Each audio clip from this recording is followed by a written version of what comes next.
मुसलमान दुनिया इस वक्त दाखिली इंतशार, इल्मी जवाल और तहजीबी बेसिमती के एक ऐसे मकाम पर खड़ी है जहां दीनी उलूम और जदीद तकाज़ों के दरमियान पैदा होने वाला खला दिन ब दिन बढ़ रहा है। एक तरफ मदारिस में सदियों पुराने निसाबात हैं जिन्होंने कुरान और सुन्नत सल्लल्लाहु अलैहि वसल्लम की हिफाजत तो की, मगर बदलते हुए आलमी माहौल, साइंसी तरक्की, हुक्मरानी के जदीद ढांचों, मुआशी निज़ामों और टेक्नोलॉजी के इनकलाबात को उनके दायरा निसाब से खारिज रखा। दूसरी तरफ जदीद तालीमी इदारे हैं जिन्होंने साइंस, टेक्नोलॉजी, मुआशियात और समाजी उलूम में महारत तो पैदा की, मगर अपनी फिक्री बुनियादें मुकम्मल तौर पर मगरिबी फलसफे और सेकुलर सोच के हवाले कर दी। नतीजा ये निकला कि उम्मत के पास दो अलग अलग ज़हनी अफकार में बटी हुई नस्लें पैदा हुई।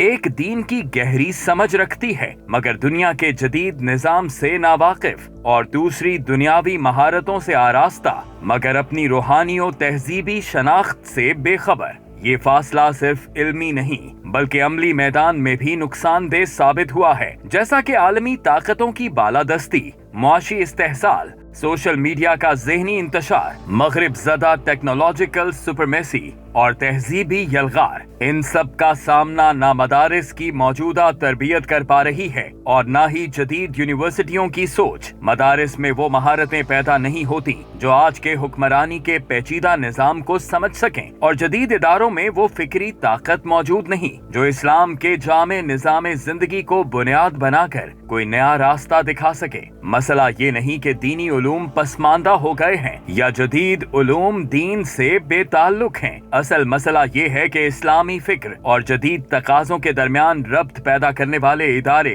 क़यादत और निज़ाम मौजूद नहीं रहा। सदियों तक उम्मत के पास एक ऐसा मरकजी सियासी और इल्मी ढांचा मौजूद था जहां उलमा, साइंसदान, काजी, माहिरीन इमरानियात, हुक्मरान और मुफक्किरीन एक ही प्लेटफॉर्म पर जमा होकर जामे पॉलिसी तरतीब देते थे। ये निज़ाम खिलाफत का दौर था जहां इल्म एक सिमत में बहता था, तकसीम नहीं होता था। आज जब उम्मत के सामने फिक्री यलगार, नजरियाती हमले, साइंसी तब्दीलियां, मसनूई जहानत के चैलेंजेस, मुआशी गुलामी और आलमी सियासत के पेचीदा ताने बाने मौजूद हैं, तो मदारिस और यूनिवर्सिटियों के दरमियान ये फासला उम्मत की इज्तमाई नाकामी की तस्वीर बन चुका है। अगर ये खला पुर ना किया गया तो उम्मत ना फिक्री तौर पर उठ खड़ी हो सकेगी और ना ही अमली तौर पर दुनिया की क़यादत के लिए तैयार होगी। इस खला को पुर करने का वाहिद और मौसर रास्ता अहयाए खिलाफत है, एक जामे सियासी और इल्मी निज़ाम जिसमें दीनी और दुनियावी उलूम बाहम मरबूत हों, जिसकी बुनियाद अहकामाते इलाही हों और जिसका मकसद इंसानी फलाह हो, क्योंकि निज़ाम खिलाफत ही उम्मत की बका का वो ढांचा है जो दीनी उलूम को जदीद तकाज़ों से हमाहंग करके हमें दोबारा आलमी फिक्री और इल्मी रहनुमाई का मकाम दे सकता है।